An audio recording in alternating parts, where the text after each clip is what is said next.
gamni galaana nama nyaata ummanni ittiin baachuu gamni galaana nama nyaata ummanni baachuu gamni ittiin baachuu gamni galaana nama nyaata ummanni ittiin baachuu gamni galaana nama nyaata ummanni bona duubni ganna dukkana duubani fataati wantuntuu ni dabra yoo makkata itti hafaati bona duubni ganna dukkana duubani fataati wantuntuu ni darba yoo makkata itti hafaati ni cimaa dukkanni yoo barii jala dhiyaate booda deechi ilmaa harasiniintin ittammaate sabnillee waa dhalaa roorronoo itti jabaate Oromoo leenjifne akka muraan miliilikiitu mangistuudhaan tollee gooliin qayyee shebbereetu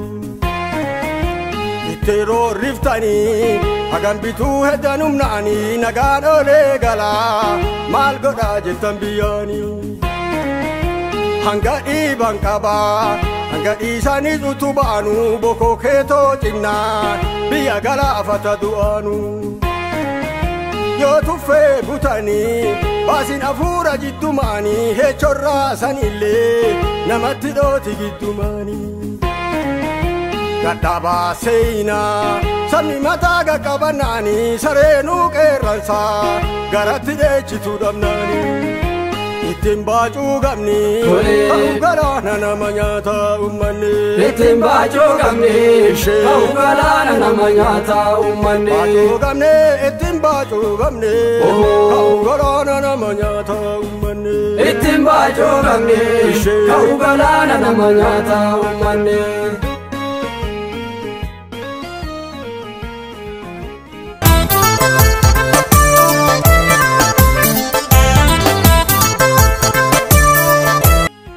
daawwattoota keenya hayyuu keenya obbo Maammoo Gadaa qabannee qophii keenya irratti argamnee jirra keessummaa keenya taatanii yeroo kana iddoo kanatti argamuu keessaniin baay'ee galatoomaan jedha mee obbo Maammoo irreechi simbiratti maal fakkaata irreecha jechuun maal jechuudha dhalootaaf maal dabarsitu irreechi Oromoodhaa fi mallattoo nagaa Oromoon namni irreecha qabatee deemu yeroo hundaafu nama nagaa deemu ta'uu ragaa ta'a jechaadha irreecha harkatti qabsanu namni sun nama nagaa deemu nama araaraa deemu nama milkii deemu ta'uu kan agarsiisu irreecha san akka amantii biraatitti makoodiin mallattoo nagaati Oromoo biratti immoo mallattoo nagaa jechuun irreecha makoodii uduun ta'in Oromoodhaaf mallattoo nagaa irreecha Oromoon irreecha boroo isaatiitiin irreeffataa gulantaattiin irreeffataa susummaattiin irreeffataa bitimaattiin irreeffataa irsii irrattiin irreeffataa kaaftulluutti hin irreeffataa galmattiin irreeffataa bakka baay'eetti Oromoo kan irreeffatu irreechi kun maaliif margi kun maaliif mallattoo nagaa ta'e gaaffii jedhuu fi deebii adda baay'ee kennuu dandeenya tokko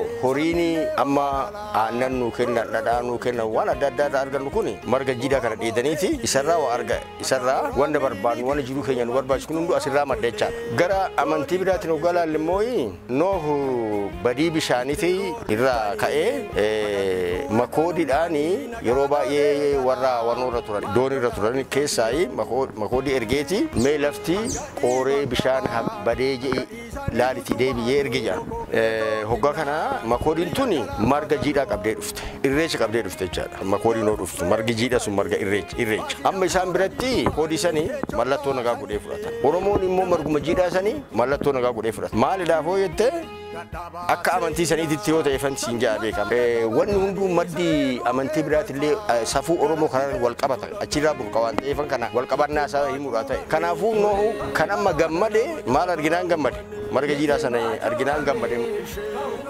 makoodiin isma biraa deemtee garuu maal fiddeetti dhuftee marga jiidhaa fiddeetti dhuftee jechaadha kanaaf margi jiidhaa suni achittillee mallattoo milkiiti biyyi nagaa lafti magartee jirti jettee nagaa ba'uudhaaf makoodiin maal goote marga jiidhaa fiddee dhuftee jechaadha gamanaan isoo laalle margi jiidhaan seenaa keessatti iddoo qaba Oromoon immoo margi jiidhaan kun madda jireenyaati horiin isa dheedeeti waan hundaa jeeti achirraa aannan argata badhaasa waaqni ilma namaa badhaasa keessa jiruu namaatiin ciminaan kan wal qabate irreecha kana jechuu dandeenya kanaaf Oromoon irreecha mallattoo nagaa godhee fudhatee itti fayyadama achumarraa ka'ee ka malkaatti irreeffatuun marga qabatanii malkaa dhaqanii irreeffatuun eegalamee marga irreechisan qabatanii malkaa dhaqanii irreeffachuun ayyaana irreechaa jeeti maqaan itti ba'ee haala kanaan Oromoon kan yeroo dheeraa sirna kana deemsisaa ture jechaadha. Tole ka kalmatti aansuudhaan gaafiin koo inni lammataa aartiin yeroo ammaa kana aadaa Oromoo keessatti maal fakkaata? Egaa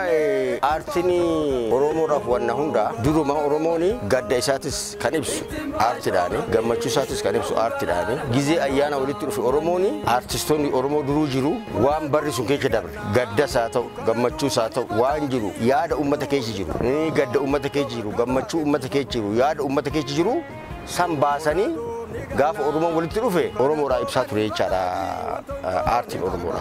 Durillee gizee Haile Sillaasee sanilleedha Oromoon hoggaa ayyaana walitti ba'u kanumatti yaada Oromoon qabu gammachuu Oromoon qabu miidhaa Oromoon qabu ibsaa ture. Haile Sillaaseen nama ergeeti namoota waan tokko waan godhan ergeeti mee Oromoon maal je'aa sirbaa ture je'eeti gaafata jaan maalifi wanna Oromoon sirbe artistiin Oromoodhaa sirbe sani akka raagatitti waan laalaniif maal je'ee sirbe Oromoon maal je'ee sirbe tiksee maal je'anii taphataa je'aniiti gaafataa turan. Kanaafuu aartiin durirraa qabee seenaa biyya kanaa keessatti qooda guddaa qaba. Amma immoo Oromoon qabsoo Oromoo keessatti gaddaa gammachuu Oromoo keessatti barnoota keessatti safuu Oromoo ibsuu keessatti waan hunda keessattuu aartiin qoonni inni qabu olaanaadha. Kana jechuudhaan miti hawaasa ikonoomii keessatti qooda qaba, siyaasa keessatti qooda qaba, hawaasummaa keessatti qooda qaba, aadaa safuu keessatti qooda qaba. Kun hunduu kan ibsamu aartii kanaan. Oromoon jecha tokko akkatti ta'anii odeessuurraa akka bardisanitti aartiidhaan walaloodhaan bareechanii hoggaa dabarsaniif jechi gabaabanii san hubataa jechaadha Oromoodha. Santu galaa haasaa goggogaarraa waan walaloodhaan wal fakkaatee bareedee qufusanii sammuun Oromoodhaa fudhata. Asirratti amma yeroo wayyaanee dabarsan keessatti sirba tokko akkuma nuti kan sirba akka yaadannootti isinii kaasuu nan danda'a. Yeroo sanii irreecha deeminaa jedhanii too gizee amma calqaba irreechi calqabamu harsadiitti calqabamu bakka adda addaatti calqabamu waggaa calqabamu nu dhoorga turan nama kafanaa irraa fudhatanii waldeecha irraa fudhatanii karaa dabarsuu didanii rakkoo adda addaatti ture. Nuti immoo naannoo keenyatti bakka irkoo jiran bakka guyyaa masqalaatti baanee taphannu jira irkoo sanillee dhaqinaa jedhanii nu dhoorgan. Oo kana maal jedhee sirbee irkoo xeegan sirbee 40 barri fagaate akka irreechannan qorannaan biyyatti hammaate kan maqaa yakkanii faashistiidha jedhaniinu yoo malkaa fi tulluu hin dhaqinaa jedhe dargiinuu nun dhoowwine garuu amma dhoowwamaa jira kan maqaa yakkanii faashistiidha jedhaniinu yoo malkaa fi tulluu hin dhaqinaa jedhe dargiinuu amantiin alagaa akka fa'ii galanu keessa ishee yaa gabrummaa Oromoon dhoowwame irreechaa jedha. Akka siroorrooni Oromoo waaqa kadhachuullee dhoorganii jedha walaloon kun. Egaa kuni wanta baay'ee dabarsaa aadaa keessatti Oromoon waan duraan qabullee yeroo itti dhabaa deemu akkuma waa argataa deemuuni yeroo itti dhabaa deemus yeroon immoo waan isaan san dhabamsiisuudhaan itti jabaatanii hojjetanii siin jireechuufan kana jedhee egaa kanarraa kan hafe irreechi akkuma nama siin jeessan Oromoodhaaf waan guddaadha.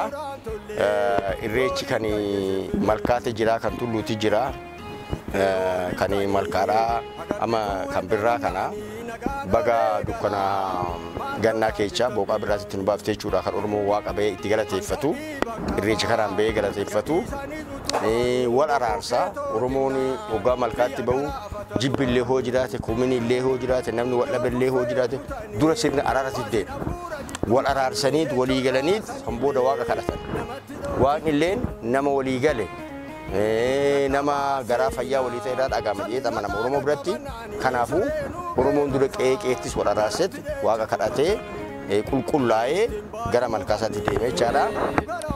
Kanaafuu amma Oromoodhaaf irreechi waa hundaa. Oromoodhaaf irreechi ikoonomiidha. Oromoodhaaf irreechi hawaasummaadha. Oromoodhaaf irreechi siyaasa. Oromoodhaaf irreechi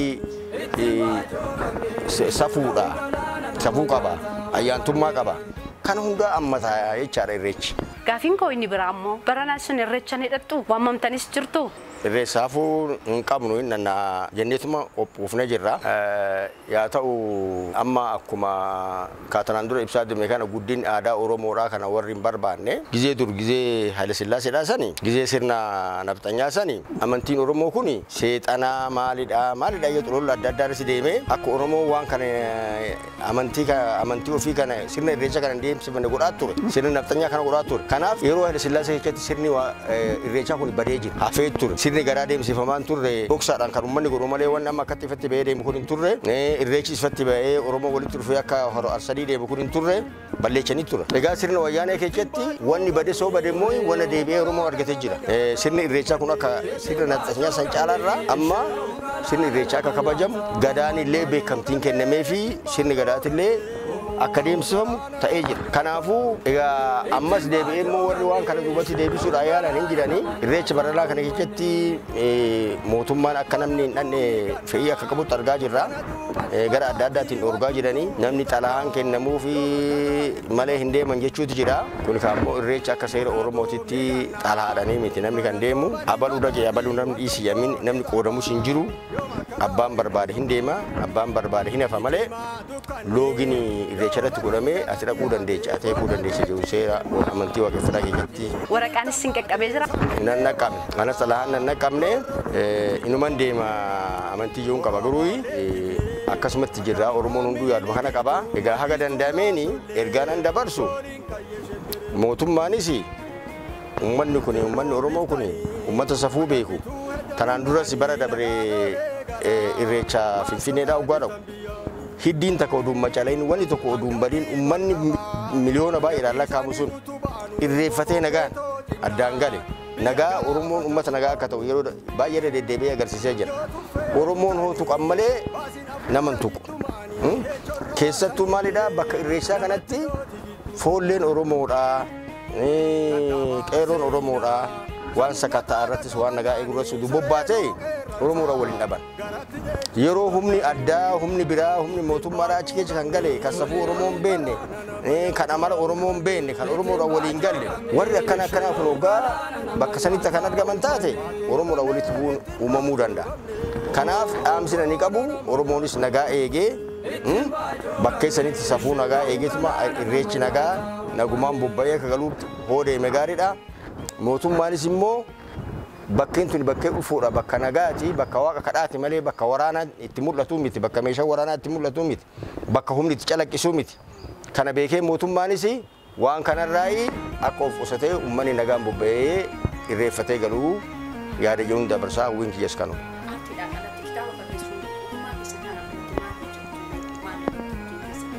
Ani amma yeroo ammaa sooramarran jira garuu umrii kiyya kanan dabarse waanuma dhimma Oromoo kanarratti qabsuma irratti aartii irratti kanan hojjechaa ture jechuun hin danda'ama. Sababuma qabsoo kanaas qeerraa bannee yeroon baay'ee biyya biraa bakka biraa olii gadi deemaa tures hin jira.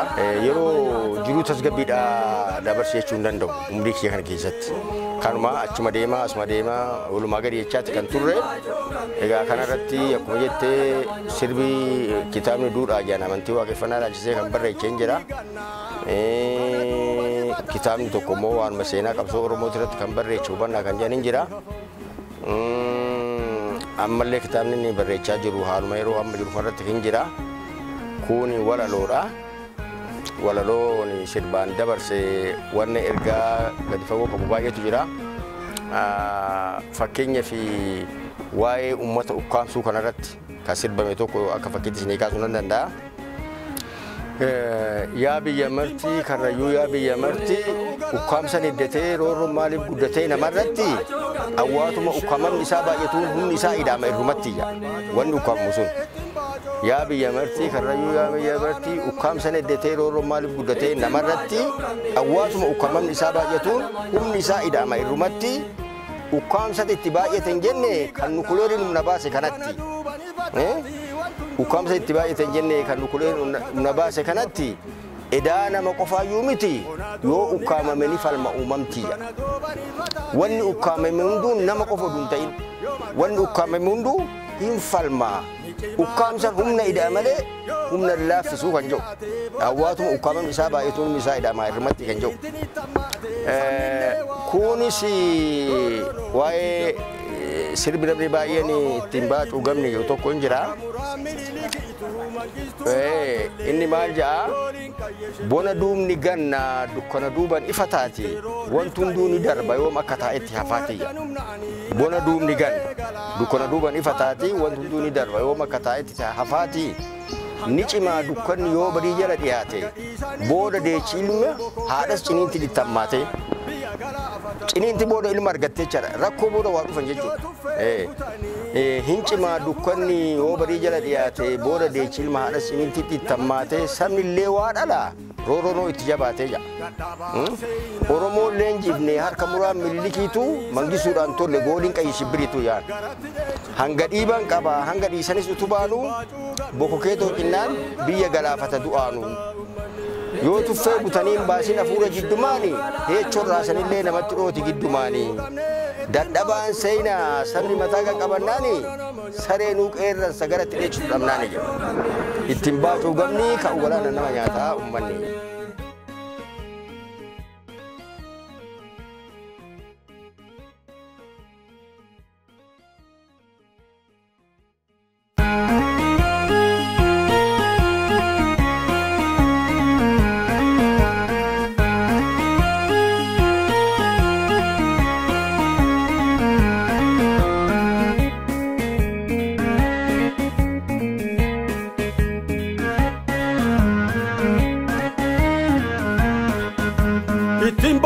Gamni, kau galana nama nyata ummani.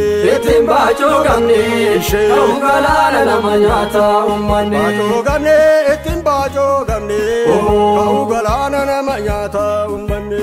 Itim bacu gamni, kau galana nama nyata ummani. Bona dumni ganna, dukana dubani fatati, wantundu ni dabra, yoma kata eti hafati. Bona dumni ganna, dukana dubani fatati, wantundu ni darba, yoma kata eti hafati. Nichima dukani, yo bari jala diate, boda dechi ilma, harasini intini tamate, samni lewa dala, rorono iti jabati. Oromo lenjifne, akamura mililikitu, mangisturan tolle, golin kayye sheberetu. Itero riftani, agambitu hedanum nani, nagan ole gala, mal goda jetan biyani.